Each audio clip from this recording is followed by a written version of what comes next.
So I asked Derek Stingley today about Jalen Smith's development heading into year two. And then I also asked him about Will Anderson Jr., but he said J Rock, man, when he's out there, he's making plays every day, even when the ball is not being thrown to him. His breaks, he's playing off his breaks downhill is insane. Him at the line of scrimmage, he's getting his hands on every rep. He's looking good. I just can't wait to see him during the season. That's what Derek Stingley Jr. said about Jalen Reed. I mean Jalen Smith, not Jalen Reed. Jalen Smith. Jalen Reed um is also a person that contributed to this is his second year, but he contributed he contributed last season as well.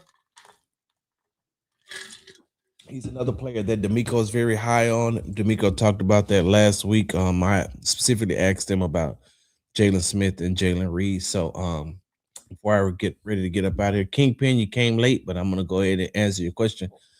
Kingpin 91 says, "Am I tripping for being real high on Jalen Noel this year?" No, you're not. You're not. You're not tripping. You are not. You're not tripping on Jalen Noel. Y'all see it, that boy. Look at that. I'm going at hell. You're not tripping, Jalen Noel. And so let me say this.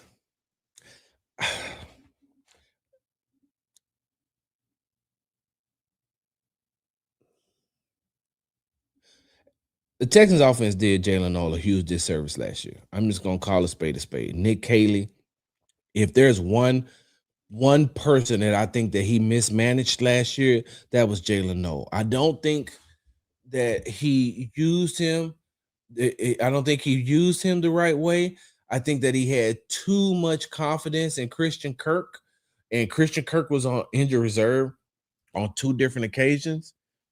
I know that Christian Kirk balled out against Pittsburgh, had a really good game against Pittsburgh in the playoff in the wild card game, and then he was pretty much a no show against New England.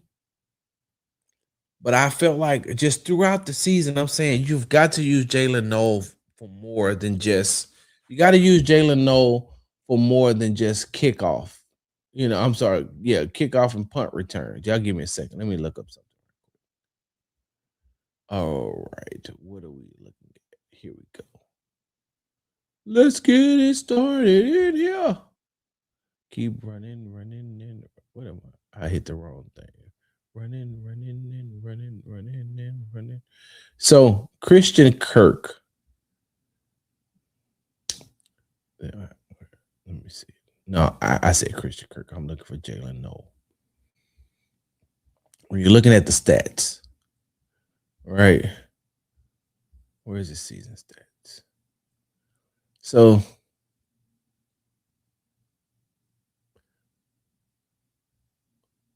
I don't see it. I may have to look at somewhere else. But in that Seahawks, in the Seahawks game, he had 4 catches for 77 yards. And then he came back against the 49ers and had 5 catches for 63 yards. Five catches was the most catches that he had throughout the entire season because he only had 26 catches for 292 yards and 2 touchdowns. But then when you start looking at um against he didn't have no catches against the Broncos. I don't even know if he was targeted. Let me see. Where is that? I know. Y'all give me a second now. Now I gotta go look at it this way. Uh Players. Don't want to be a player no more. I'm not a player. I just crush a lot. Right. Let's see if we can find it. Come on. Come on. Don't do me like that. Come on. Stop playing.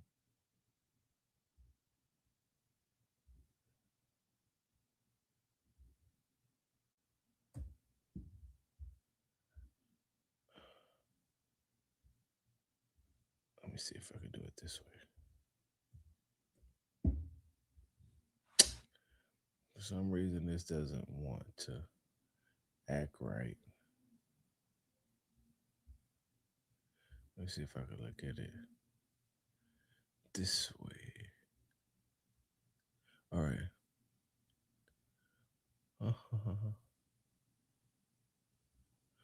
Okay, let's look at this other one then. I think, okay, let me see. This the one? Okay, this may be the one. Okay, y'all give me a second. I think we finally cooking with gas. Okay.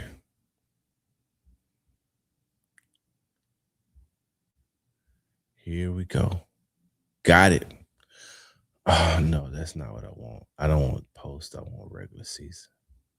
Y'all stick with me for 1 second. Here we go. I got it. So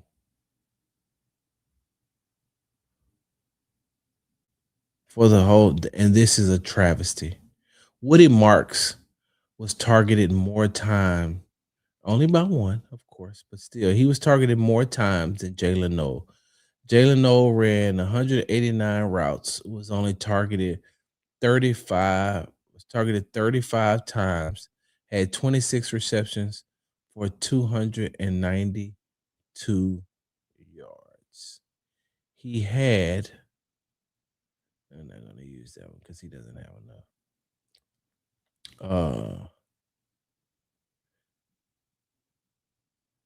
Third highest as far as separation is concerned, separation yards. What was his catch rate?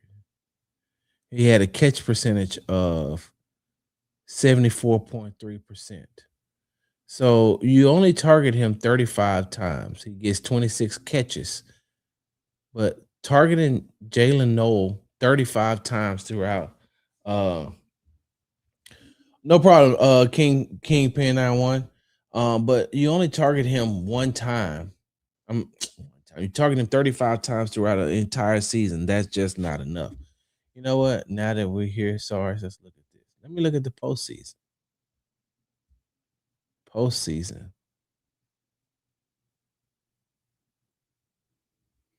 Jalen Noel was targeted twice.